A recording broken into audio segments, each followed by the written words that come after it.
ഒരു പിച്ചുള്ളൊരു തൊപ്പിയുണ്ടാകും. ഇത് കണ്ടാൽ ആരാ വിറയ്ക്കാതിരിക്കണേ? ഗോലിയാത്തിനെ തോൽപ്പിക്കാൻ ആർക്കും സാധ്യമായിരുന്നില്ല. ഫിലിസ്തീനെ ശല്യം കാരണം പാവപ്പെട്ട ഇസ്രായേൽക്കാരെ ജീവിക്കാൻ പറ്റാതെ അവിടെ സൗൽ രാജാവ് പോലും ഭയന്ന് വെച്ചാണ് കഴിഞ്ഞു. ഈ സന്ദർഭത്തിൽ രാജാവ് വിളംബരം പുറപ്പെടുവിച്ചു.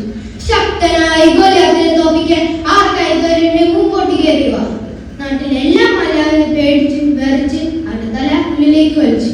എന്നാൽ ബാലനായ ദാവീദ് ദൈവത്തോട് പൂർണ്ണമായി വിശ്വസിച്ച് മുമ്പോട്ട് വന്ന് പറഞ്ഞു, ശക്തനായി ഗോലിയാത്തിനെ തോൽപ്പിക്കാൻ ഞാൻ തയ്യാറാണ്, അടിയനായി വിളിച്ചാൽ മതി. ഇതെല്ലാം കേട്ടപ്പോൾ രാജാവിന് ചിരി വന്നു. ഇത്രയും ചെറിയ പയ്യൻ ഇങ്ങനെ ആ മല്ലിനെ തോൽപ്പിക്കാമോ?